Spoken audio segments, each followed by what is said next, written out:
Shemitah ce soir. Progress. Alors, j'ai pas de partage d'écran pour la Shemitah, parce que j'ai pas de livre officiel. Donc, nous, on avait vu Sfirim la semaine dernière, non? Sfirim, ouais. Donc, on va faire un petit interro surprise. C'est quoi Sfirim? Au niveau étymologique, c'est quelque chose qui pousse de lui-même. Mais au niveau pratique, comme on craint que les gens qui ne respectent pas la Shemitah, qui sont majoritaires, malheureusement, ils disent ah, mais ça, tu vois, tu as 18 hectares de blé qu'on poussait. Incroyable, hein, il y a des Nissim cette année, ça poussait tout seul. Alors, comme on craint que les gens fassent pousser tout seul plein de choses, ouais, moi j'ai rien fait pousser. Ça a même été récolté tout seul, un truc incroyable. Dans des cargaisons et tout, comme il faut. Comme on craint que les gens y trichent, alors tout ce qui est généralement nécessaire de semer pendant la Shemitah pour l'obtenir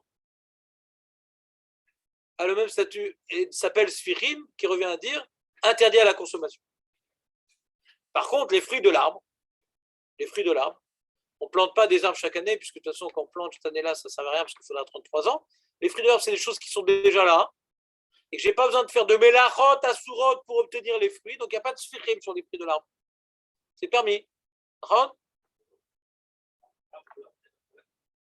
Oui, pour pouvoir, maintenir la qualité des fruits, je peux. D'accord? Si c'est un arbre là, pour pas qu'il soit abîmé et qu'il y ait des répercussions pour l'avenir, je peux. Ça, c'est déjà les clalim qu'on a vus dans les premiers cours, qui sont en ligne. Dans quel cas on a le droit d'arroser, dans quel cas on n'a pas le droit d'arroser. C'est pour développer quelque chose qui n'est pas utile pour la Shemitah. Ouais. Et des choses, par exemple, tu as des fleurs. Bah, tous les mardis, les semaines avant Ben Azmanim, on a fait 3-4 cours comme ça, ils sont tous en ligne. Jonathan, notre tzaddik, il les a mis en ligne avec France un titre Shemitah. Ouais. Donc tu peux les réécouter si tu veux. Et là-bas, on a expliqué que si c'est quelque chose qu'il n'y a pas besoin, ouais, c'est des plantes par exemple qui ont une fonction esthétique, ouais, et que si tu les arroses pas, les racines vont rester après la Shemitah, elles vont reprendre toute leur vigueur. Ouais. Alors c'est une marloquette. Est-ce que de maintenir l'esthétique pendant la Shemitah, c'est permis ou non? C'est d'Afka pour manger. On a le droit de manger les fruits de la Shemitah. Donc si maintenant je vais arroser pour obtenir des beaux fruits, ça c'est un F7 que j'ai le droit de ne pas faire. Parce que je mangeais. Mais si c'est pour maintenant, oui, pour manger, j'ai le droit de manger des fruits de l'arbre. Donc je ne vais pas avoir des oranges rabougris. Je ne vais pas avoir des fruits rabougris, donc j'ai le droit d'arroser pour ça.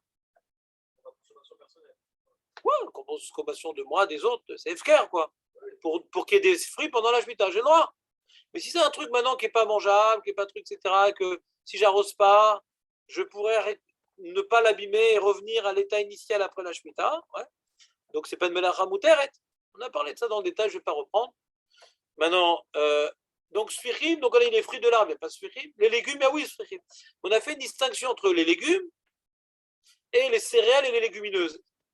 Ouais, quand est-ce qu'on va déterminer, par exemple sur les céréales. Les céréales ont commencé à pousser maintenant. Ouais. Alors il y a écrit dans la lacha, puisque le tiers du blé ou de la légumineuse a déjà émergé, plus que le tiers a déjà émergé du sol avant Rosh Hashanah du début de la Shemitah. Ouais. Eh bien, ça ne sera pas sfirim. On va donc le cueillir pendant la 7e année, et on ne va pas d'après l'Ekita. On va d'après Shlish, dans céréales et légumineuses. Si maintenant le blé n'était pas encore arrivé à Shlish, au tiers de sa taille définitive, à Rosh Hashanah, eh bien, même si je vais le cueillir après la Shemitah, il est arrivé à Shlish pendant la Shemitah, il est kadosh, et donc il est sfirim, donc je devrais le détruire. J'ai pas le droit d'utiliser. Maintenant, ce blé-là, Marco, j'ai pas le droit d'utiliser. Assur les chol, assur les henot. Donc, je n'ai pas le droit de prendre les blés les grains de blé que j'ai mis de côté. Je n'ai pas le droit de les mettre de côté, je les ai mis de côté. Et après, la 7e année, la 8e année, je vais planter ces grains de blé, parce que vous savez que les grains de blé ont une double fonction. On les mange et on les replante. Et on ne va pas tout manger, on va garder une certaine partie de la production pour replanter. J'ai non seulement pas accompli le devoir de les détruire, mais en plus, je les ai mis de côté, alors que c'est sfichin, même que ça sont des rabanan, on interdit ba'achila bana, et j'ai fait l'interdiction de les replanter le 8e année, je n'ai pas le droit de les replanter, parce que la niné misé, malgré tout, lo gazrou chachamim, d'interdire de consommer ce qui a poussé de mon acte interdit. Bien que c'était assourd de replanter ces grains, on ne m'a pas interdit de consommer, la 8e année bien sûr, ce qui a poussé des grains qui étaient de la 7e année, qui étaient sfichim. Lo asou gzera kazer echoka. C'est clair? C'était assourd de planter. Mais ce qui va être, c'est-à-dire que la 8e année, je peux acheter dans n'importe quel champ les blés qui a poussé. Je ne vais pas dire, ah, peut-être c'est des kibbutzniks, c'est des grains de la 7e année. Non, mais j'en ai. Ah, ils ont fait un issour. Non, mais j'en ai. Moi, je devrais le manger. D'accord? Très bien. Alors, en ce qui concerne les légumes, il y a une marloquette entre le Rambam et le Ramban, suivi du Rash Mishans, qui est un commentateur sur la Mishnah, c'est le Mishnah de Zraim, donc également de Jvit. C'est une marloquette. Le Rambam, il pense, c'est très simple, l'opinion du Rambam, on ne va que d'après la Lekita. Au moment où tu cueilles la pastèque, au moment où tu cueilles le concombre, au moment où tu cueilles la courgette, là on regarde si tu es avant Rosh Hashanah de la 7e année ou après Rosh Hashanah de la 7e année. Si maintenant le fruit est arrivé, le légume est arrivé à maturité la 6e année et il n'a rien poussé du tout après Rosh Hashanah de la 7e année, il n'y a rien poussé du tout, mais je vais réaliser l'action de le sortir du sol après Rosh Hashanah de la 7e année, pour le Rambam, il est Kadosh Bekdushat Jvit et il est Sfichim. On va Batar Lekita Greda uniquement. Pas légumineuses, les légumes. Tout ce qui ressemble au blé, qui est donc comme les haricots verts, les fèves, c'est des légumineuses, ouais. Donc c'est ces choses qui s'élèvent du sol. C'est des petits arbres, quoi. C'est avec des petits fruits, mais qu'on replante chaque année. Ces petits arbres, le blé, c'est un petit arbre. Alors que quand tu plantes une graine, ça donne une pastèque, un concombre, une glatte. Donc ça passe un statut de légume. Et ça, ben, mais il n'y a pas de schlich, c'est dans le sol. C'est pas quelque chose qui pousse. Donc on va au moment, le Rambam, où on sort du sol. Ah, c'est sa naissance. C'est le Rambam. Le Ramban et le Rov Arishonim. Le Rov Arishonim, la majorité des Arishonim ne sont pas d'accord avec le Rambam. Il dit, c'est vrai qu'on va, d'après la Lekita, par rapport à la Kedushat Shevi'it. Il faut une distinction entre la Kedushat Shevi'it et Sfichin. Quand maintenant tu as accueilli ce légume-là après la Shemitah, c'est Kadosh. Mais, Sfichim, on regarde également Shlish. Le Shlish de sa progression. S'il est Shlish, donc il est déjà pratiquement consommable, il est arrivé à une certaine maturité, il a déjà émergé, il est sorti de son statut de grain et il est devenu déjà une apparence de fruit. Ouais. Donc c'est là on va déterminer s'il est sfichim ou il n'est pas sfichim. S'il était déjà arrivé à Shlish avant Rosh Hashanah avant Rosh Hashanah de la Shemitah, comme tu vas le cueillir pendant la Shemitah, il sera kadosh, mais il sera permis à la consommation parce qu'il ne sera pas sfichim.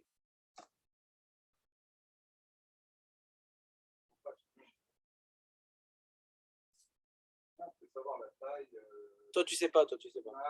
Toi, tu sais pas, toi. Toi, tu sais pas. Tu sais pas. Et comment on fait des. Ça, tu sais ça. Comment on fait une shrita? Mais l'agriculteur, il sait. Je saurais que c'est. Ça dépend pas de toi.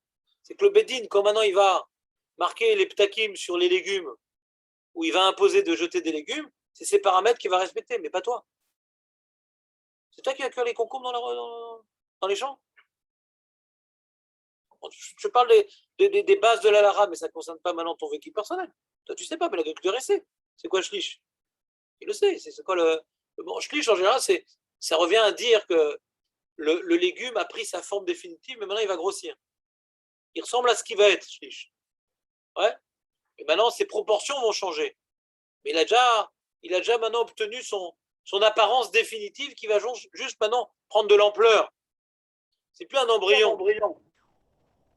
Alors, je peux poser une question. Oui. Ce qu'on est en train d'apprendre maintenant, là, on peut apprendre ça toute l'année, l'année prochaine, on peut apprendre ça même dans 1 an, dans 2 ans, tous les ans. Moi, est-ce que j'arrive pas à comprendre jusqu'à présent? Qu'est-ce que je dis à ma femme quand elle va vouloir acheter des tomates après Rosh Hashanah? Ouais. Qu'est-ce que si je vais lui dire Sfirim, ou je vais lui dire Shlish Gidoul, elle va rien comprendre. Moi non plus, j'ai du mal à comprendre. Donc maintenant, je suis perdu. Précédemment sur qu'est-ce qu'on doit acheter, comment on doit se comporter dans la cuisine. On a fait des cours sur ça déjà. Okay. On complète le sujet. Parce que tu vois qu'il y a une nafkamina après. Mais les sujets à la khalémassé, on les a déjà réglés, Simone, au sein de ta femme et moi-même. Et là, maintenant, on vient parler de ce sujet-là parce que tu vois qu'il y a une nafkamina. Et nafkamina. Pour un sfarad qui est possède comme le Rambam. Tu pourras me dire quel cours, de quelle date? Je sais pas, demande à Jonathan, c'est lui qui les a titrés, qui les a. Mais justement, on ne peut pas savoir. Moi, si je te dis maintenant, je veux savoir si je vais acheter des tomates. Il y en a 3 ou 4, hein. Il n'y en a pas des tonnes sur la Shmita, il y en a 3 ou 4. Bah, tu les survoles, tu écoutes un peu, tu vois c'est quoi le sujet. Moi, je ne me rappelle pas. Hein. J'étais jeune à l'époque. Donc toi, tu ne te rappelles pas, personne ne se rappelle. Donc on n'a pas. Si tu veux me sortir un papier, ça serait formidable. Un papier simple qui me dit quand est-ce que je peux acheter des tomates, quand est-ce que je ne peux pas acheter des tomates, quand est-ce que je peux des concombres, quand est-ce que les trocs, quand est-ce que ça va être. C'est assez compliqué comme ça que de rajouter des sujets ilkhatiques au niveau du limoud. Je rajoute rien. Moi, je suis venu à Natania pour enseigner la Torah. Ouais. Pas Okay. pour faire des halachot les maasé. Tu as raison. Je pense que halachot les maasé, c'est fondamental. Mais il faut étudier la Shemitah également. On ne fait pas que des halachot les maasé. Pour les femmes, tu as entièrement raison. Toi, tu as une mitzvah d'étudier la Torah, pas uniquement d'accomplir la halachot. Donc la halachot, on les a traités, mais il faut également étudier la Torah parce que tu vas voir qu'il y a des nafkaminot.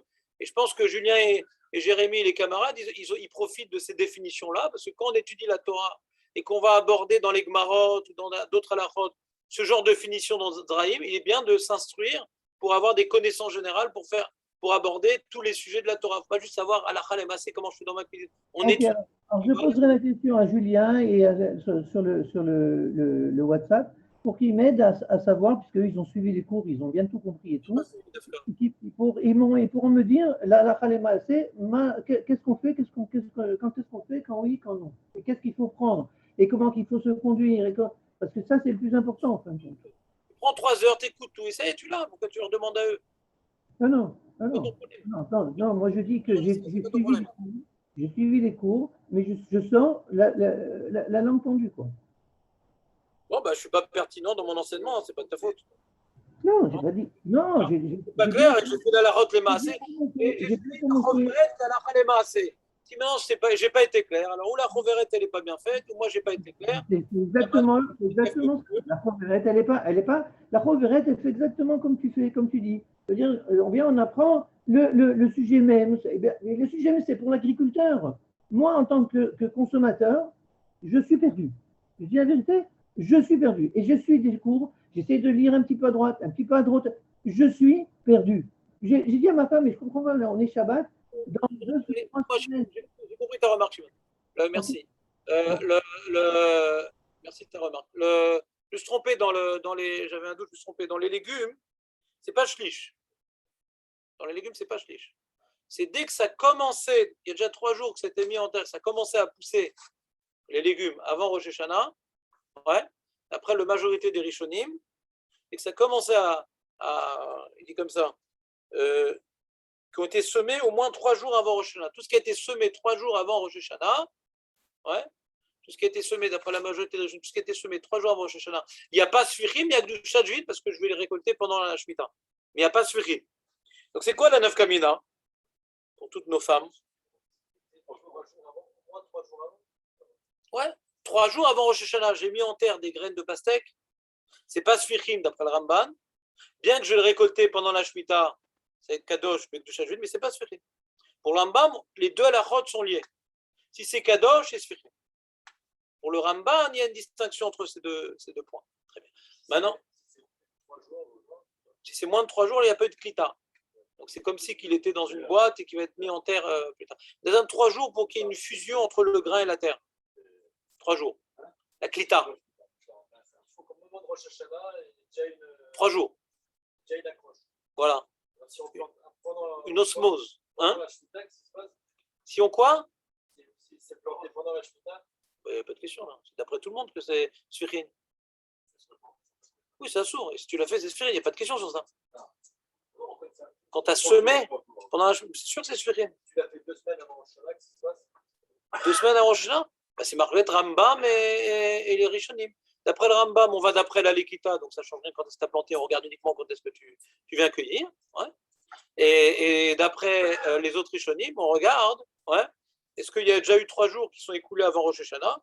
Si c'est le cas, ça a été semé plus que 3 jours avant Rosh Hashanah, alors comme tu vas le cueillir pendant Rosh Hashanah, ça va être Kadosh, mais tu pourras le consommer. Donc si maintenant tu vas sur des champs, il y a une sortie organisée par le rabbin pour faire une cueillette des champs Efker de Shemitah. Ouais. Alors j'ai un problème. Le rabbin il est Ashkenaz. Ouais. Le Rav Benson il dit un truc comme ça. Le Rav Benson il dit comme ça. Il dit que le minag en Eretz Israël c'est comme le Rambam et le Rav Yosef Karo il est venu maintenant étoffer le Rambam avec l'opinion du Roche, l'opinion du Riv, etc. Mais là où le Shulchan ne s'est pas exprimé, là où le Shulchan ne s'est pas exprimé, n'a pas tranché en faisant cet équilibre, ouais, entre les différentes opinions, le Rav Benson dit la halakha est comme le Rambam. Donc comme il n'y a pas de Shulchan Aruch sur la Shemitah, donc le Rav Benson dit la halakha est comme le Rambam, donc c'est la halakha comme le Rambam. On est embêté. Et maintenant le rabbin il dit voilà, on a loué un car, venez, on va accueillir des pastèques, ouais, avant Sukkot. Bien sûr, ça existe. On est venu cueillir des étrogim. Au collège, je me rappelais, il y avait un jour comme ça, il y a un mec, il avait loué un car, il y avait un champ à Ranana d'étrogim. Venez, il y a des étrogim et tout, il fallait payer, je ne sais plus, 30 shekels par rapport aux frais, par rapport aux Nezakim qu'on fait là-bas, mais peu importe les drogues, les moudars ou pas, c'était un prix fixe pour couvrir les frais d'ouverture du champ. Ouais. Et moi, je n'étais pas parti avec eux d'ailleurs. Je préfère payer le prix plein, ouais, pas manquer mon CDR. Je ne sais pas que je le critique, c'était sympa comme expérience. Ouais. Mais moi, ça ne me parlait pas. Alors, c'était très marrant parce qu'ils ont cueilli plein d'étrons. En plus, j'ai demandé des mecs d'en cueillir pour moi quand même parce que je ne veux pas perdre tous les plans. Et alors, c'était très marrant. Hein. Alors, ils ont cueilli, tout ça doit être intéressant, j'imagine. Moi, je ne l'ai pas fait. Mais je ne sais pas pourquoi, pour une raison que j'ignore. Donc, on avait fait ça genre 2 semaines ou 3 semaines avant Sukkot. Les trogs, il avait été évaporé, énormément rétréci. Il a changé de tronche. Arrivé à Sukkot, il y avait plein d'étrogim, ils n'avaient plus le chiour, Bichlal. Les mecs, ils en ont fait plein, genre une dizaine, ils en ont eu pour 300 shekels. Ils ont dû se racheter un étrogim. Ah, c'est pas joli de rigoler. Et j'aurais dit, ouais, Bitul Torah, tu étais déjà antipathique à l'époque, t'as vu ça? Non, par objet. Par objet. Et non, parce que les trogs, le prix dépend de sa qualité, donc c'est vraiment pas du commerce. C'est pas comme ça qu'on vend les trogs. On vend pas la pièce à les trogs. C'est l'autre derrière soi. C'est comme au Terbeddin, quoi. Il y a des frais, ouais, d'arrosage, de ci, de ça, etc. Ouais, et qu'on fait un calcul par les rabbinim, combien maintenant, si on réagit, combien de gens vont venir, etc. Combien maintenant on peut prélever sur chaque trog pour couvrir les frais sans qu'il ait un ézègue, etc. Quoi? Voilà. Donc il est trop tôt. Mais c'était à ce moment-là où il avait proposé le mec, je ne sais pas qui avait organisé l'histoire. Donc en tout cas, revenons à notre sujet. Donc ces cueillettes-là, ça existe. D'accord? Parce que les champs, des chômerets, Shemitah, j'ai vu sur le Hatar Keren Ashvit, ils expliquent, je crois qu'il y a 3600 agriculteurs qui sont chômeurs Shemitah. Donc il y a des champs qui vont être laissés à la disposition du grand public. Ouais. Donc comme maintenant je vais vouloir cueillir les pastèques qui sont des légumes, et qu'on ait une guide une semaine, je ne connais pas les saisons de chaque légume. Quels légumes vont être concernés par le problème? Je ne sais pas. Ouais, donc je vous donne un truc très hypothétique. Il y a que les pastèques, il n'y en a déjà plus à ce moment-là. Je ne sais pas. Mais imaginons que les pastèques, on peut les planter un peu avant, un peu après Rosh Hashanah. D'accord? Maintenant, je vais le cueillir après Rosh Hashanah. D'après le Rambam, je n'ai pas le droit. Donc d'après le Rav Ben Sion, je ne vais pas participer à ce quart de touristes. D'accord? Je n'ai pas le droit. C'est assourd de manger. Donc j'ai pas le droit de cueillir. Donc si Shimon me demande pourquoi on a étudié tout ça, j'ai une nafkamina. Et nafkamina, la c'est pour moi. Ouais. Et moi, j'aime bien connaître la lacha. Celui qui connaît que la lacha, il fait des avérotes. C'est toujours des cas particuliers qu'il ne connaît pas. C'est vrai qu'on a du mal à retenir, mémoriser les cas particuliers, mais c'est uniquement quand on connaît les cas particuliers qu'on ne fait jamais d'avérotes. Ce qu'on appelle le dikdou kadim, le chazonish. Il a beaucoup insisté dans ses livres sur le dikdou kadim de connaître tous les cas particuliers, parce que la vie, elle n'est pas faite de cas généraux. Dans la vie, on est malheureusement confronté à des cas particuliers. Si on ne connaît pas l'ensemble de la halachot, donc c'est pas grave globalement. Oui, tu n'es pas en tout cas médagdek balacha. Quand tu connais tout le sujet, tu as beaucoup plus de mal à mémoriser, il faut être beaucoup plus méthodique, faire des notes, réviser, des périodes de révision, etc. Mais il y a plein de fois où moi, malheureusement, je n'ai pas mémorisé les cas rares, je me suis trouvé abruti devant un cas que j'avais étudié, que je n'avais pas mémorisé, et je n'ai pas été médagdek balacha, et c'est dommage. Et donc là, par exemple, d'après le Chazonish, qui est possible que la majorité des Rishonim, ils peuvent organiser, je vois plein de gens avec des grosses PO, des gros trucs qui font ça, ça doit être moutard, caniré. Alors le Rav Benson, il s'assout, et le Rav de Yosef, il dit Efchar Lehakel, il rapporte les deux opinions, il dit Efchar Lehakel, comme Sfichim, c'est des Rabbanan, etc. Encore une fois, c'est juste Efchar Lehakel, la mal est canes basée, quoi. Je fais un truc qui n'est pas halak. Si maintenant j'ai pas de quoi manger, j'ai des problèmes. Ouais, j'ai pas. Bon, Rav de Yosef, il t'expliquera dans le détail comment ça fonctionne, ce genre de choses, ouais. Donc il y a Marguerite Rav Yosef et Rav Ben Sion, mais il rapporte le Rav Yosef cette opinion, il dit faire là, quel la main les canes basées. Moi, si maintenant on me propose un plan comme ça, de venir recueillir des légumes, ouais, j'ai la main, lui, la Rav Menou, il est possède comme Rav Ben Sion. Faradim, on est possède que c'est assourd. Le Rav Menou de Rav Bedin de Marseille est possède comme Rav Ben Sion. Ouais. Et donc, globalement, voilà, donc ce sujet-là de Sfichim, la marloquette dans les légumes, il y a 9 kamina. Il y a 9 kamina. D'accord. Il dit maintenant, par rapport au magasin dans lequel je vais acheter des choses, que c'est très possible qu'il soit possède comme le Chazonish et pas comme le Rambam. Qu'est-ce que je vais faire, moi? J'ai pu acheter de légumes parce que j'ai un safek, peut-être il a été cueilli pendant la Shemitah. Ça, je peux être Mekel et Ratrila parce que je ne vais pas devenir fou. Je vais être Mekel comme le Rov des Rishonim. Tu comprends ce que je veux dire? Je ne vais pas m'arrêter d'acheter des légumes, parce que j'ai un safek que peut-être que le Rambam il interdit et que c'est qu'il s'appuie uniquement sur Chazonish. Mais quand on propose de faire une promenade, je dis, mais là-bas, il connaissent le marloquette. On dit, non, Et après, sur le chouk, c'est très probable qu'il soit posé comme le Chazonish et pas comme le Rambam, qui est une opinion isolée. Et c'est pas grave, je vais acheter sans commencer à appeler tous les mashgichim. Est-ce que vous êtes sommaire sur le Rambam ou pas? Est-ce que vous faites attention au Rambam ou pas? Dans ça, je vais pas rentrer non plus. C'est une khumra. Mais, pour la petite promenade de santé, j'ai eu la main les canes marloquette. Après, Rambam, ça soumet la dîne. C'est pas une khumra, ça soumet la dîne. C'est sfichim. Parle plus fort parce qu'il y a le masque.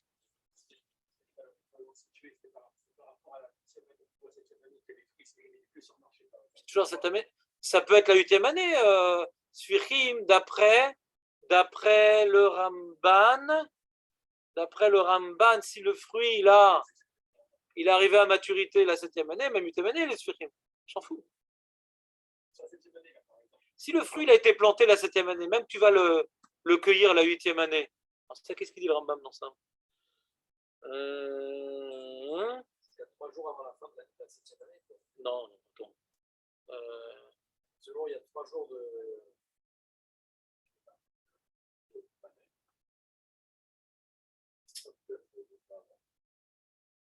Tous les autres sauf le Rambam, en fait, c'est un peu ce qu'on fait. C'est que la 8e année, par exemple, pour les légumes ou pas. Ils sont 3 jours après le. Il ne dit pas les fruits de la 8e année, attends, il ne dit pas les fruits de la 8e année.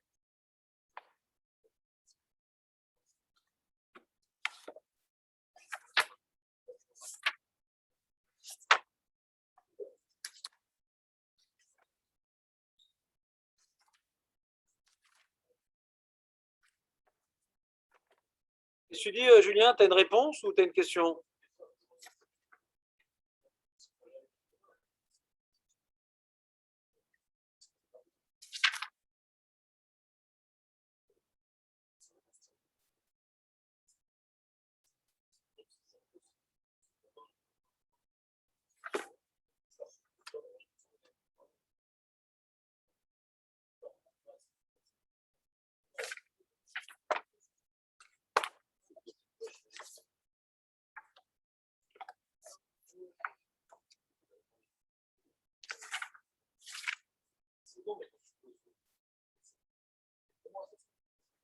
Voilà. Irakot.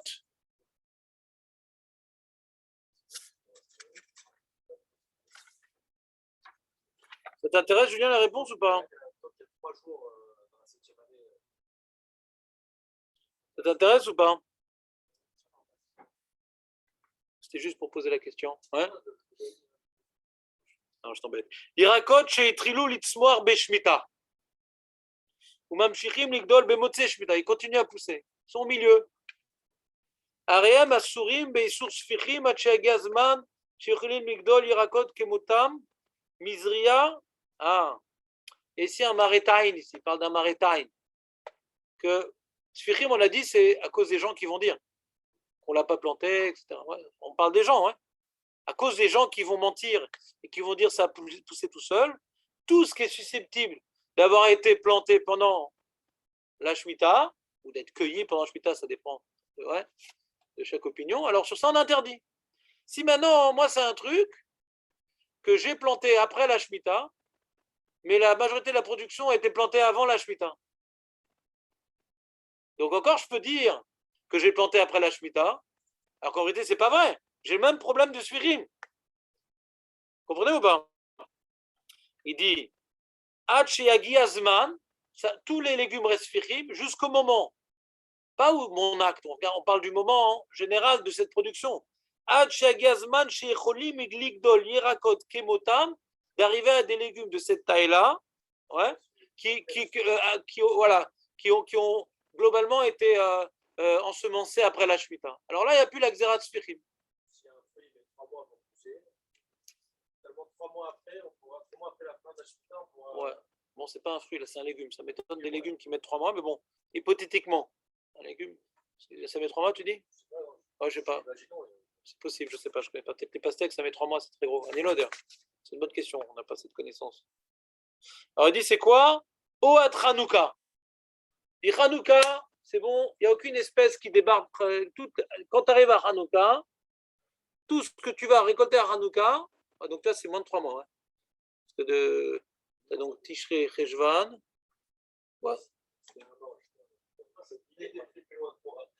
Non, non. Tu as maintenant la 8e année de Hanouka qui est presque 4 mois après Tishrei. Ouais. Tishrei Cheshvan. Kislev, c'est la fin de Kislev. Ouais. Donc c'est à peu près 3 mois. Donc 3 mois, donc 3 mois c'est beaucoup. D'accord? Parce que 2 mois et 25 jours, c'est déjà, il y a déjà plus besoin autant de temps pour ensemencer et récolter. Il y en a que c'est moins. Mais la limite maximale, la khumra maximale, c'est Hanouka.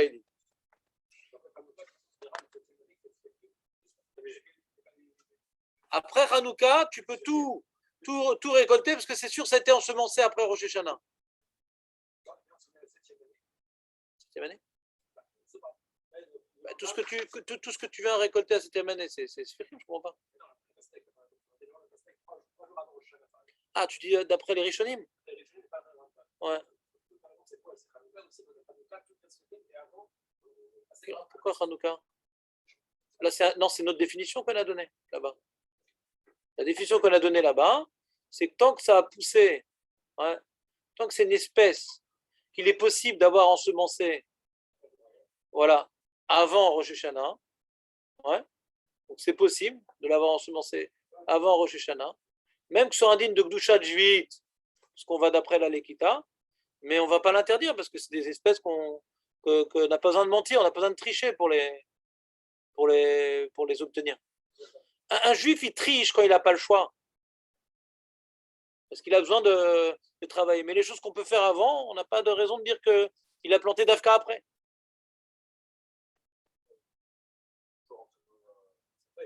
Ouais, c'est ça la Xérat Rachamim. Non, mais justement, c'est rare, même 3 jours avant. Très bien. Je pense que ça suffit, ces connaissances-là, pour avoir fait le tour de Sfichim. Ouais. Moi, ce qui m'intéressait, c'était la Nafkamina du quart de touriste. Ouais.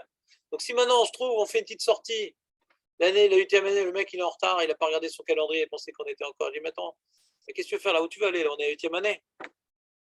Alors, il y aura des trucs qui sont kadosh, bekdusha, juillet, parce qu'ils ont été, par exemple, pour les fruits des arbres, la 8e année, on continuera à aller dans les champs. C'est un décalage avec les fruits de l'arbre. Tout dépend de tout Bishvat, il y a un décalage. Les fruits maintenant qui ont bourgeonné à tout Bishvat de la 7e année sont kadosh. Donc ça va déborder sur la Rosh Hashanah de la 8e année. Il y a des fruits qui seront encore kadosh, bekdusha, juillet. Donc Shimon, fais attention, dis à ta femme que dans les magasins, même qu'on va être Rosh Hashanah dans un an, il y aura encore de la Gdusha vide dans les fruits de l'arbre. D'accord, on est tranquille pour le fruit. Bah, chaque espèce a son truc. Chaque espèce, elle a son. Ouais, on aura des calendriers, j'imagine sur Torah Box, ils vont donner les informations, sur Idabrout, tous ces sites de Torah, ils vont donner les informations, là, les pêches à trucs, les oranges trucs, les estrogim. Il y aura ça dépend de chaque bourgeonnement. Ouais. Et donc, et pas uniquement le bourgeonnement, c'est-à-dire, maintenant ça a bourgeonné jusqu'à quel moment c'est les fruits de la saison de la 7e année, après c'est une nouvelle saison après. D'accord? Alors, ouais, c'est pas très dur à mesurer. Mais quelque chose de très très important que nos femmes doivent savoir, c'est le Otsar Beddin. Vous avez sûrement entendu parler du Otsar Beddin. Otsar Beddin, il y a une Tosefta. C'est pas une Mishnah dans le juif, c'est une Tosefta. D'accord? C'est pas mal une Tosefta déjà. Parce que c'est les rajouts de Rabbi Chia sur Rabbi Udanassi. Mais c'est pas une Mishnah, c'est une Tosefta qui évoque une pratique des Chachamim qui s'appelle Otsar Beddin. À quoi elle consiste cette pratique-là? C'est que le Beddin, pas forcément les barbus, mais ils viennent nommer des gens qui vont s'occuper du champ. L'agriculteur, qu'est-ce qu'il fait? Ouais. Au lieu de rendre efker son champ, il dit voilà, occupez-vous de ma production. Ils viennent récolter, ils viennent arroser, récolter, commercialiser, ouais, mais ne font payer que les frais engendrés par ces différentes activités communautaires gérées par le Beddin. D'accord? C'est ce qu'on appelle le Tsar Beddin. Quel est le statut de ces fruits-là? Ouais, puisqu'on parle de fruits. Quel est le statut de ces fruits-là? C'est donc Kadosh Bekdushat Vide, bien entendu. Ouais, on va voir dans le détail. Et il y a un certain nombre de nafkaminot qui concernent le Beddin et qui nous concernent par rapport à cette halakha bien précise. La première nafkamina, c'est que la Torah nous interdit certaines melachot. Ouais, on a dit il n'y a pas beaucoup, il y a Kotser, il y a Zomer, il y a Botser, il y a Choresh. Il y a 5 grandes melachot qui sont sur Doraita, le reste c'est assour. Les toladot, elles sont assour des Rabbanan, contrairement à Shabbat. Les toladot, de venir maintenant cueillir des espèces qui sont ni blé ni vigne, c'est assour des Rabbanan, de le cueillir de manière habituelle, de manière professionnelle. Donc maintenant, on essaie dans la mesure du possible de cueillir en faisant un chinouille. Si maintenant on a l'habitude de cueillir les fruits avec une certaine cisaille, ouais, alors on va essayer maintenant de le faire avec la main. Si c'est pas possible, alors s'il n'y a pas de possibilité de chinouille, parce que c'est très très dur, on permettra de le faire normalement, mais dans la mesure possible, il ne faut pas que c'est l'air de quelque chose de commercial, quelque chose de professionnel. Tout ce qu'on nous permettra de faire avec les fruits, on va le faire de manière chinouillée, d'accord? La cueillette, les sacs qu'on va utiliser, on va prendre des cartons habituels. Il ne faut pas que c'est l'air. Les quantités, on ne va pas pouvoir cueillir des grandes quantités, uniquement des quantités de 3 jours pour la famille. Il ne faut pas que c'est l'air d'être commercial. C'est pour mes besoins personnels de manière amateur. Ça, c'est quand ça n'a pas été pris en charge par le Otsar Beddin. Mais quand c'est le Otsar Beddin qui s'en occupe, il va faire toutes les melachot comme si ce n'était pas la Shemitah. Il va utiliser les cisailles, il va utiliser des camions, il va ramasser tout d'un coup, toutes les quantités de tout le champ, comme si ce n'était pas la Shemitah. Ça oui, Kedushat Shvit, d'accord. Et il y a une autre Kula dans Otsar Beddin. Nathan, prends un stander, prends un stander. Tu as passé stander avec nous, tu commences à faiblir. C'est le bio. Il y a un truc très embêtant à la juivite, c'est le bio. Et ce qu'on appelle, les fruits sont arrivés à Sha'at bio. Très très embêtant le bio, qui nous concerne tous à la Khalé Marassé. Très embêtant. C'est qu'il y a un moment où dans les champs, la récolte est terminée, mais il n'y en a même plus, même les fruits de l'herbe sont tombés, il n'y en a même plus pour les bêtes. C'est fini, il n'y en a plus dans les champs, il n'y a plus. Tu te rappelles ce soir-là, Julien? Sha'at bio, il n'y a plus. Et la Torah, elle a fait une notion. Alors, c'est quoi exactement la notion? Est-ce que c'est du communisme, qu'on est tous à égalité, les animaux, les hommes? Ce qui est plus accessible par les animaux, alors nous aussi, on ne doit plus avoir accès. Donc maintenant, même ce que tu as ramassé dans le champ d'orange, il a rendu FKR, tu es parti là-bas ramasser des oranges, ouais, et tu as fait du jus d'orange que tu as mis dans le congélateur, ouais, ça se conserve, je ne sais pas. Et qu'est-ce qui se passe? On arrive à un moment où il n'y a plus d'orange dans les champs. Alors, c'est à moi l'orange que j'ai ramassé. J'ai pris une petite quantité, bien sûr, je fais attention à le presser, parce que c'est une espèce qui a le droit d'être pressée, mais je n'ai pas le droit de faire du jus de pêche, je n'ai pas le droit de faire du jus de banane, parce que ça, c'est des choses que ça s'appelle abîmer, ce n'est pas l'habitude de la majorité des gens de le consommer ainsi. C'est un pinou que j'ai envie de manger ça différemment, mais la meilleure façon de le manger, ce n'est pas sous forme de jus, donc on n'a pas le droit d'en faire dans le jus de tous ces fruits-là. Mais en ce qui concerne l'orange, on peut dire que l'habitude, c'est de faire des jus d'orange, de faire des jus de citron, donc tout ça ne s'appelle pas s'abîmer, ça s'appelle l'améliorer, d'en faire un jus. Je fais ce jus et dans les champs, je regarde sur Torah Box, il n'y a plus d'orange maintenant dans les champs. Donc j'ai le devoir de faire bio. Comment je réalise ce bio-là? D'après le Rambam, je dois m'en débarrasser. Je vais l'enterrer, je vais le brûler, je vais m'en débarrasser. C'est d'après le Rambam. Bio. Kemashmao. D'après le Chazon Ish, qui possède comme pas mal de Rishonim, le Rahavad et d'autres, non, bio, c'est pas s'en débarrasser physiquement, c'est s'en débarrasser au niveau de la propriété, de le rendre efker, de le rendre à la disponibilité des autres, de s'en déposséder. Si les animaux n'ont plus accès à cette chose-là, il faut que je le rende encore une fois efker, rebelote. D'accord? Si je n'ai pas fait bio, ça devient interdit à la consommation. Si je n'ai pas fait le bio, ça devient interdit à la consommation. D'accord? Donc quand tu vas dans la grande surface et tu vois là-bas des choses qui sont kadosh bekdushat shvit, qui a été fait en confiture, en truc, donc ça a pu être conservé à un certain moment, ouais, tu n'as pas le droit d'acheter, ça sous. C'est un sou. Donc si tu achètes maintenant des endroits où il n'y a pas une bonne cache-route ou pas du tout de cache-route, fais attention, il y a des choses qu'ils ont pu mettre dans des grands frigos assez efficaces qui n'abîment pas le fruit mais qui lui permet de dépasser sa saison, ouais, réelle. Donc comme ils n'ont pas réalisé le bio, ils sont propriétaires des fruits. Ouais, on se demande comment, mais ils sont propriétaires des fruits. Comment ils ont pu acheter de telles quantités? C'est un grand problème parce qu'on n'a pas le droit d'acheter. On a dit que les fruits de Gdushat Shvit, on avait dit dans les cours précédents, que les fruits de Gdushat Shvit, on ne les achète pas dans les grands magasins. Ça ne doit pas être vendu de manière commerciale. Les grands magasins qui vendent des fruits de Gdushat, ils vendent dans une succursale, sans peser. On n'a pas le droit de les peser. Pas dans les cartons habituels. D'accord? Otsar Beddin, il a le droit de tout faire, Otsar Beddin. Otsar Beddin, il n'est pas dans le grand surface. C'est des tachanot d'Otsar Beddin. Je ne sais pas comment ça va être fait. Je te parle au niveau de la halacha. Comment on va être fait? Comment les mauvais chérim vont faire? Je ne sais pas. Je te parle au niveau de la halacha.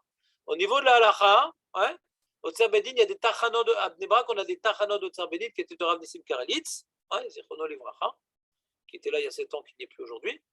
Et donc on a acheté des sacs de fruits, ouais, pour une modique somme qui n'était pas ni pesée, ni. Ouais, et qu'il y avait une doucha de juif, il fallait faire attention dans certains cas aux pépins, dans certains cas aux épluchures, dépendait. Est-ce qu'on peut les réutiliser? Comme on a expliqué dans les cours précédents, sur quoi est ral la doucha de juif, ouais, et on ne pouvait pas en faire des jus, on ne pouvait pas en faire. Okay. Et ça, on est dans des tachanot de Otsar Beddin. Et ces tachanot d'Otsar Beddin, l'Otsar Beddin a une autre couleur que nous n'avons pas. C'est même, lui, il n'a pas besoin de faire le bio. Comme c'est à la disposition de tous, comme c'est à la disposition de tous. Donc il n'a pas besoin de rendre FKR. C'est quelque part, il met à la disposition du FKR, de tout le monde. Il fait payer que les frais, mais c'est FKR quelque part. Donc même quand l'heure du biur est passée, tant que c'est dans la tahana du Tsar Beddin, il dit, ah mais attends, comment ils ont encore des jus d'orange et des confitures? Il n'y a pas de biur dans le Tsar Beddin. Mais quand tu as acheté au Tsar Beddin et que le biur te tombe sur la tête, là, tu as oui le devoir. Parce que là, tu es devenu propriétaire de la confiture maintenant. Maintenant, plus personne ne peut se servir chez toi. Elle est à toi, cette confiture, maintenant. Tu peux la revendre. Cette confiture, tu peux la revendre. Tu as acheté trop de confiture. Tu peux la revendre au prix coûtant. Mais il y aura une douche à l'argent qui a été acheté de cette confiture. Elle est à toi. Donc, arrivé au moment du bureau que tu as acheté de Tsar Beddin, quand le bureau arrivera que tu as acheté avant Tsar Beddin, tu devras t'en débarrasser. Donc, dans les grandes surfaces qui ont des bouteilles de vin au Tsar Beddin, je ne sais pas comment ils les ont eues. C'est souvent de Tsar Beddin de Rabbanout basique. C'est normalement, ça va être vendu dans une Tahana au Tsar Beddin. Donc, je ne sais pas comment ils ont pu vendre du Tsar Beddin dans les grandes surfaces. Et on est arrivé après Pessah de la 8e année. C'est le moment du biour. Il faut savoir, le vin, c'est simple. La 8e année, jusqu'à Pessah, on peut consommer tout ce qui est les jus de raisin et les vins. C'est kadosh, mais le bio n'est pas arrivé. À Pessah de la 8e année, c'est fini, il y a le bio. Alors quand j'ai acheté plein de bouteilles de Tsar Beddin, qu'est-ce que je faisais? Je mettais donc, nous on est Mekel, comme le Chazonish, on allait dans la rue, devant 3 personnes, je fais FKR, celui qui veut les prendre, qu'il les prenne. Bon, je n'étais pas trop content, mais on le disait quand même. Si personne ne veut le prendre, je le ramène, c'est FKR pour moi aussi, je le ramène. J'ai rendu FKR pour tout le monde. Personne n'est venu. Ah, FKR, il y a des FKR dans la rue, incroyable, devant moi, du FKR. Mes 3 copains ne l'ont pas pris, on reste amis. Et ils me prendront pour leur FKR aussi. on va avoir une petite cave à la maison ouverte pour tout le monde. C'est une marloquette. Il y a certains Mekilim qui disent que de dire, proposer aux gens de venir chez moi pour prendre, la lacha, elle n'est pas comme ça. La lacha, c'est une chita dans les régimes. La lacha, il faut sortir les 350 bouteilles qu'on a achetées, sans faire de casse, et il dit voilà, celui qui veut prendre, etc., c'est FKR. Les mecs qui sont sympas, ils ne prennent pas. D'ailleurs, il y avait le Sgan Rochaïr, le Rav Dadon, qui était mon voisin, il avait des belles bouteilles. Je dis, je peux vraiment prendre tout? Je faisais le naïf, le petit français, le naïf. Ouais. Il dit, oui, bien sûr, tu peux prendre. Je chauffais un peu.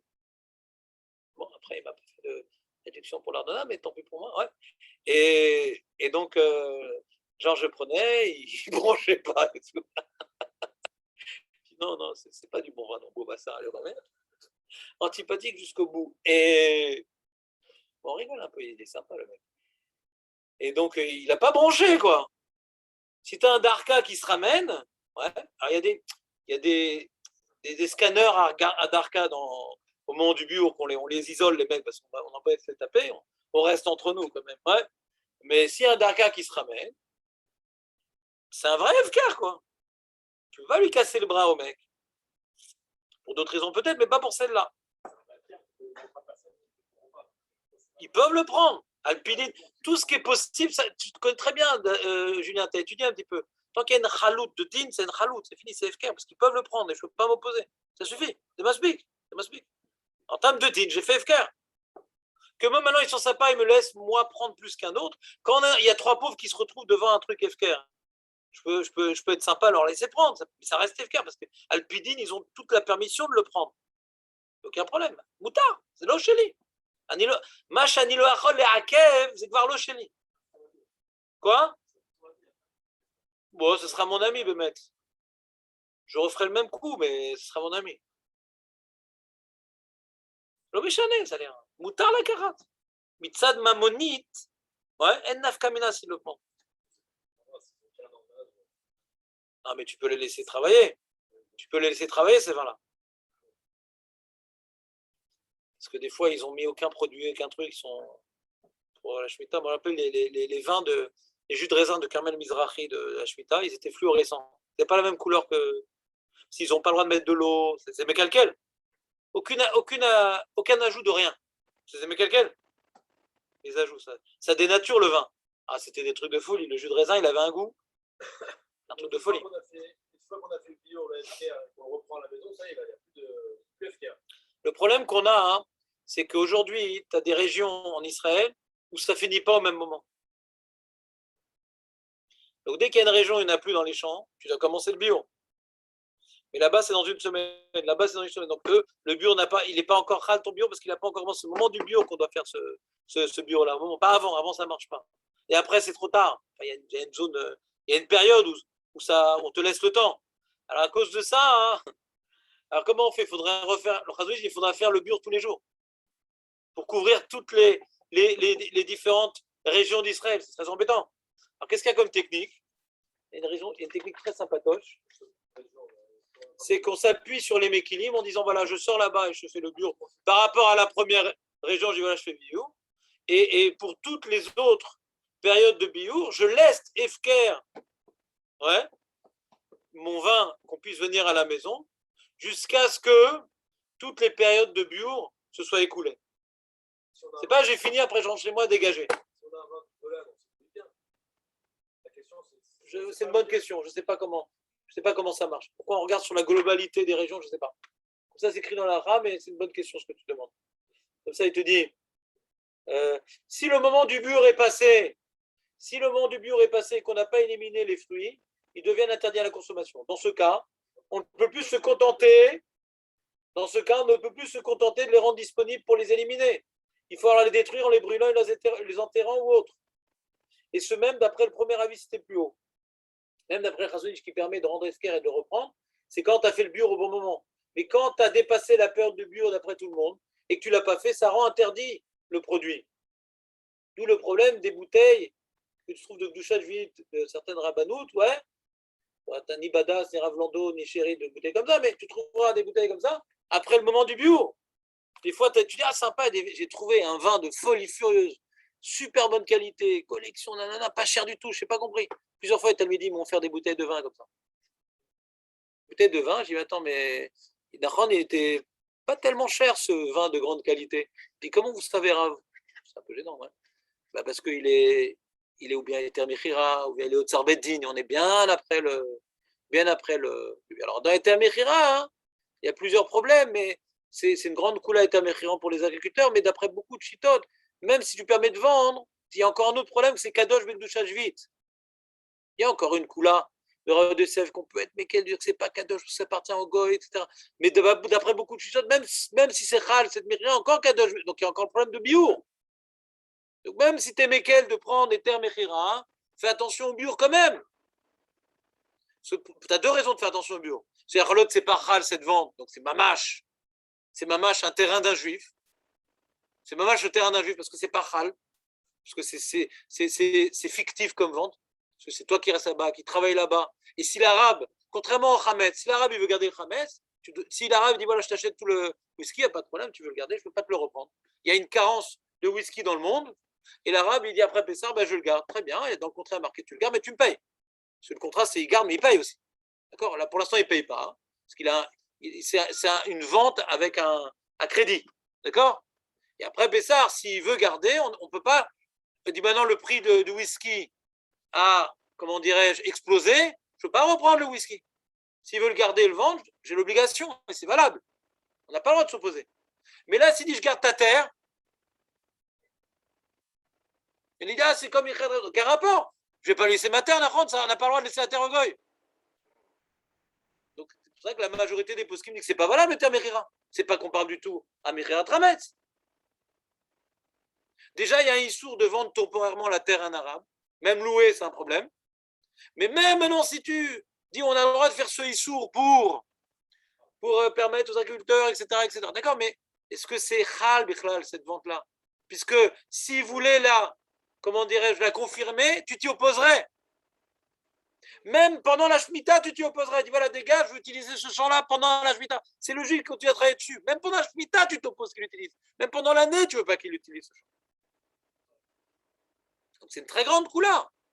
Donc quand tu trouves une bouteille de Eter Mechira, il y a beaucoup d'opinions qui disent que ce Eter Mechira n'est pas Chal.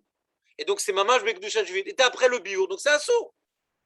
Alors bien sûr, pour toucher un certain public d'ignorants, ils vont descendre le prix de ces bouteilles-là. Mais ce n'est pas par hasard qu'elles sont beaucoup moins chères. Parce qu'il y a tout un public de regardants de la loi qui ne vont pas l'acheter. Et mon père, il s'était fait avoir dans une grande surface.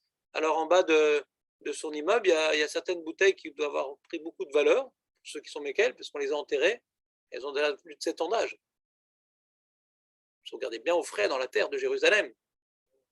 Donc, comme maintenant, les Martiens vont atterrir dans 2 siècles, ils vont trouver des bouteilles de grande qualité. Ils sont propriétaires de Shemitah. Ils vont découvrir le bon vin. Tu comprends ou pas? Quoi? Ouais. Il habite ailleurs maintenant. Non. Même Beth Yosef, qui est l'Ashgacha au Yosef, il ne s'appuie pas sur les tabernacles. Il dit les Khatrila, Raoul, l'école Iré Hashem, Lolismor, Alze, lui-même il dit dans le Yosef.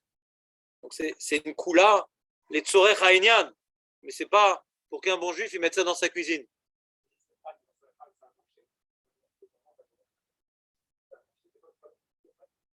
Si ça a marché, encore une autre marloquette, qui est, premièrement, est-ce qu'un juif il a le droit de travailler chez un goy? Un juif, pas un shmita, ce qui peut travailler sur un terrain en Israël, première marloquette, ouais, le Rav Meloul il le possède comme beaucoup de riches qui disent non, tu n'as pas le droit de travailler la terre d'Israël, même si ça appartient au goy. Donc lui, il continue à travailler sa terre, ouais. Donc premièrement, ce qu'il a le droit de travailler, c'est une première marloquette sur laquelle l'Ossir de Sef et Mekel. Et autre marloquette, même un goy qui travaille sur son terrain en Eretz Israël, est-ce qu'il y a quand même la doucha jvite? C'est une marloquette entre le Mabit et le Chazonish, encore une autre marloquette. Est-ce qu'il y a Shbeyad à goy, Kouar Lafkia, doucha Haaretz? Parce que tu es en Eretz Israël.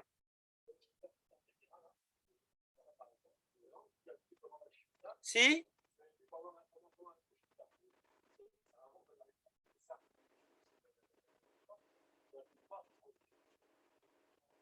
Il y a eu des Melachot à Surot parce qu'il a fait toutes les Melachot sans restriction. Il a fait toutes les Melachot sans restriction. Ou Avad Beissour. De manière. Premièrement, il a travaillé. Et deuxièmement, tu n'as pas le droit d'acheter. De manière commerciale, t'as pas le droit, quand c'est Kadosh, Bekdouchajit, tu n'as pas le droit d'acheter. Tu dois acheter dans des tachanotes particulières. L'argent, il devient Kadosh. Donc, tu viens faire fauter la surface qui va réutiliser cet argent-là pour acheter des chaussures. On n'a pas le droit d'utiliser l'argent de Shemitah pour acheter des chaussures avec. L'argent, il est Kadosh. Ce qui est Kadosh, l'argent devient Kadosh.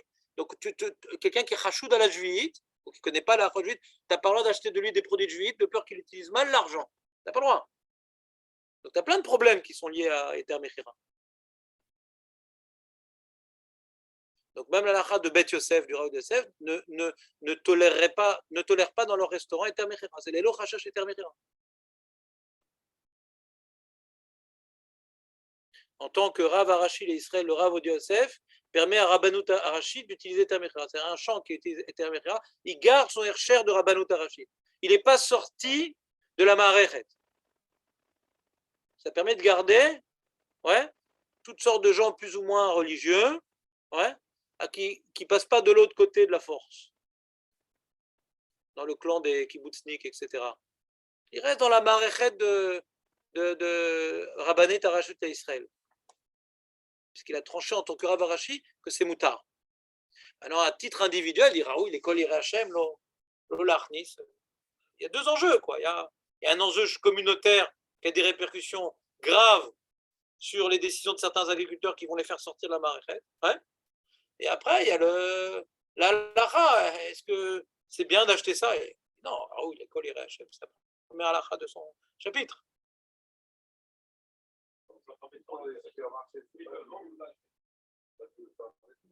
Supermarché, normalement, on devrait en avoir. Dans un supermarché, on ne devrait pas avoir de tsar bedin, normalement, parce que ce n'est pas une tachana de tsar bedin. On ne devrait pas avoir des fruits de gdoucha juive parce qu'on ne les vend pas dans un lieu qui est habitude d'acheter là-bas. Non, ce qu'on a dans un supermarché de patrons religieux, on a du nochi, c'est ce qui a poussé en Israël chez des Arabes, qui est une marloquette que c'est kadosh, c'est pas kadosh. En tout cas, c'est pas assou. Est-ce qu'on doit se comporter avec ça, Bekdoucha? Alors, le Chazonish, il dit que oui, c'est le minag Abnebrak. Et le Beth Yosef, il dit que c'est pas kadosh. Donc, vous pouvez être mekel comme le Beth Yosef, si vous n'habitez pas Abnebrak. Que ce qui est nochi, c'est pas kadosh. Même ça pousse en Israël, c'est pas kadosh. Non, ça c'est l'histoire du juif. Mais on va d'après la Baalout. C'est pas kadosh. L'ouvrier juif ne rend pas kadosh la production. On va d'après la Baalout, d'après le Beth Yosef. Donc, t'as nochi, tachoul. On a acheté en Khutzlaret. Donc là, il n'y a aucune question pour personne. Ouais. Mais normalement, hein, tu ne devrais pas avoir de Tsar Bedin, parce que Tsar Bedin, c'est le Tsar Bedin qui revend, et c'est pas forcément. Bon, attends une seconde.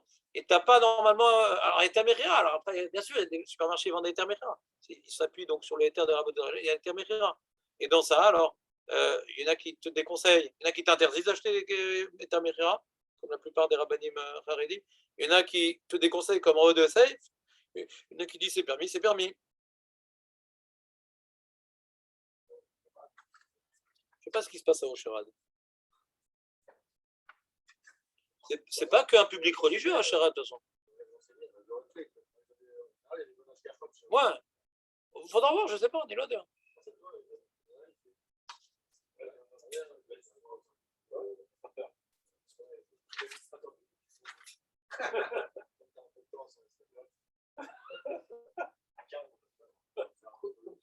Le Tsar Bedin, c'est une distribution. Le Tsar Bedin s'occupe de, comment dirais-je, de la récolte jusqu'à la distribution. Ça, c'est l'idée du Tsar Bedin.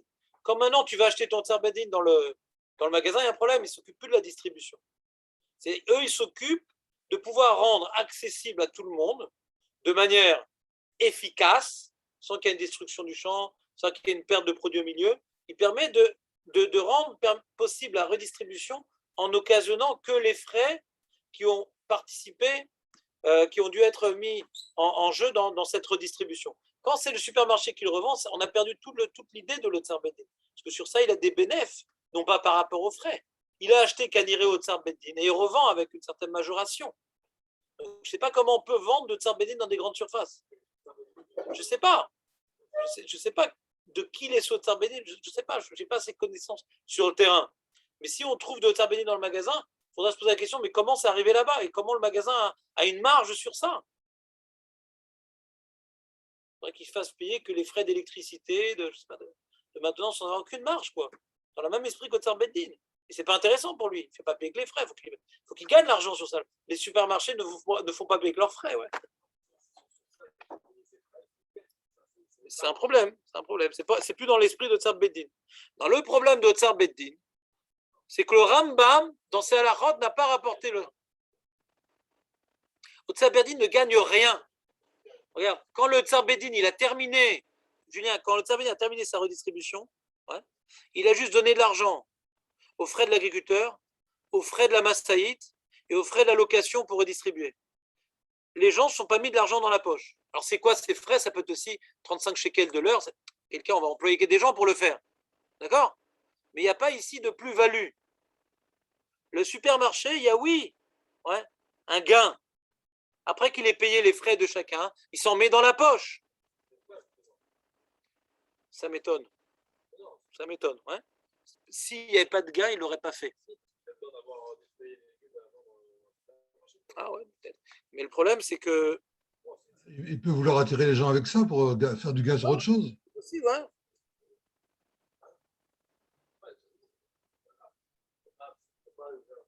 Maintenant, il faudrait qu'on ait Ashgacha sur le supermarché.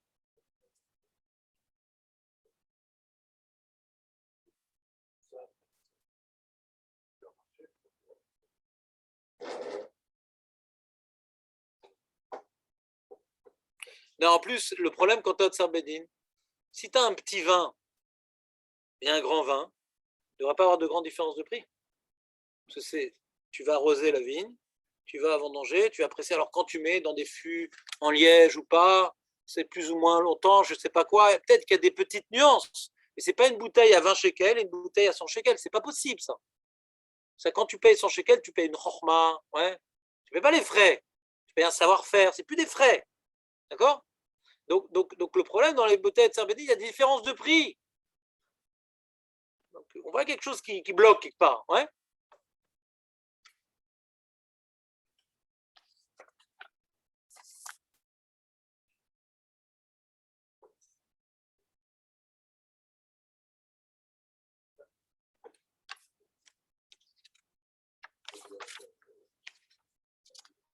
Comment tu as acheté où? Non, mais j'imagine qu'à Natania, il y aura des endroits où pour les religieux. Pourquoi tu vas aller à Tzans? Non, ça va. Il y a de plus en plus. Moi, il y a 14 ans. Ketzer Beddin et Tzfirim.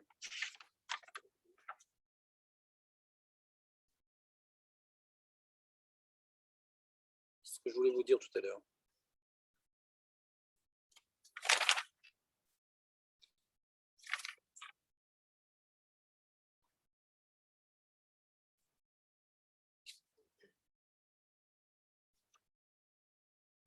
Je pense qu'il y a Sfirim, mais il n'en parle pas explicitement. Toi, tu dis qu'il n'y a pas. C'est eux qui gèrent, c'est eux qui gèrent. Ils ne sont pas tentés par. Ouais.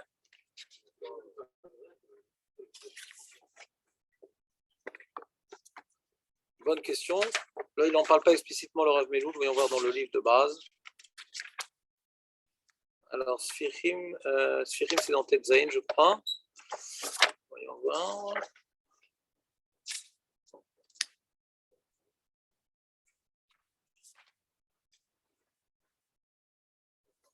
C'est historiquement. Non, mais qu'est-ce que ça change? Bien sûr qu'il y a Sfirim.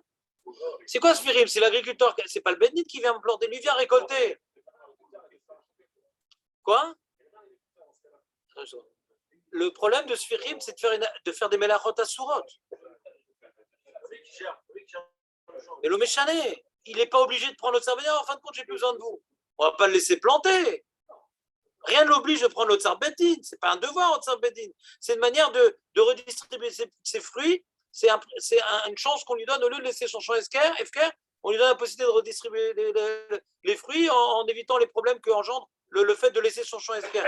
Mais maintenant, il n'est pas obligé de faire un Tsar Beddin. Donc comment? Donc après que le fruit, après qu'il y a un problème de Sfirim, de peur qu'il fasse des Melachot, c'est fini, le statut du Sfirim, il reste.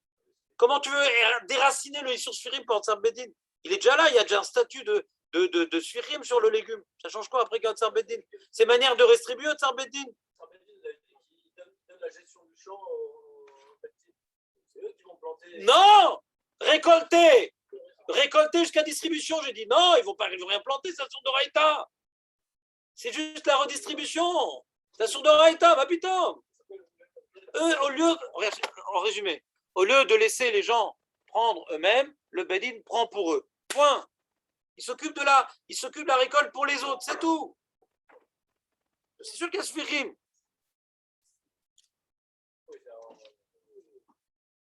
Non, mais je pensais que c'est eux qui géraient tout.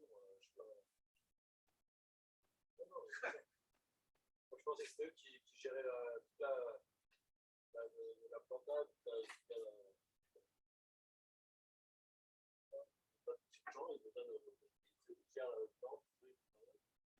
Ah, il a un safek sur un cas qui est un peu différent. Bon, sur au Tsar Beddin, j'ai réglé le problème. Maintenant, il y a un juif qui travaille sur le champ d'un goy. On a dit il n'a pas le droit. D'accord? Il n'a pas le droit. Après le rov des chitotes, il n'a pas le droit. Alors, d'après ces chitotes-là, comme qui le Chazon Ish chez Posek, si le goy, par exemple, le goy, il a des propriétés, il donne à un juif de gérer. Il a un gérant juif. Ouais. Est-ce qu'il y a Sfichim? Parce qu'il n'a pas le droit. Sfichim, c'est de peur qu'il fasse Beissour. Il y a un safek. Il y a un safek, qu'est-ce qu'il y aurait Sfichim? Parce que le problème de Sfichim, c'est pour ne pas faire un Issour. C'est pas par rapport au problème de Gdoucha. C'est pour ne pas faire un Issour, ouais, qui plante Beissour. Donc si c'est un juif qui travaille, il y a un de ça de dire qu'il y a oui Sfichim, même que le champ il appartient au goy.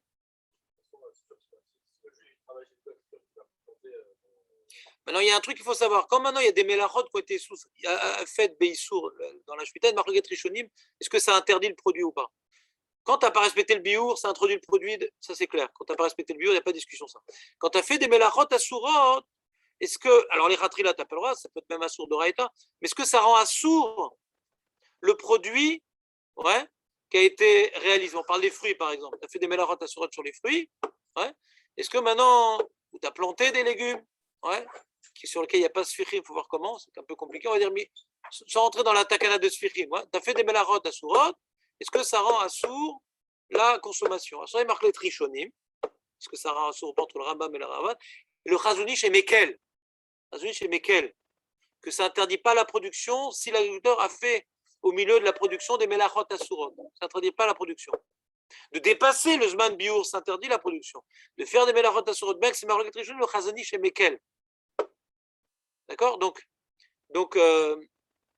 ça peut intervenir par rapport à l'histoire de Sfirim. Même, parce que Sfirim, c'est pour pas que tu fasses un Issour. C'est pas pour rendre interdit. Pour pas que tu fasses un Issour. Ben, on parle du Issour lui-même. Donc si c'est un juif qui fait, il fait un Issour. Donc il y a une chance que ça soit Sfirim. On parle d'un cas où on sait que l'infirme, il vient d'un champ où il y a un juif qui fait. Voilà. Le métayer, les juifs. Il y a le Qatar, il a acheté un certain nombre de champs. À l'époque de Montefiore, ça appartenait et les juifs, ils travaillaient là-bas. En gérance. Ils n'avaient pas le droit. D'accord? Est-ce que Gazrou Sfirim Bekai Gavna? Yesh Safek.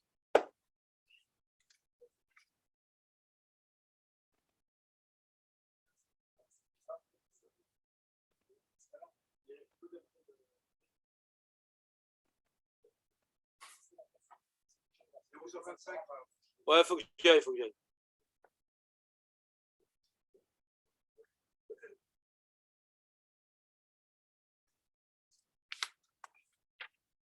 Voilà, c'était sympa quand même.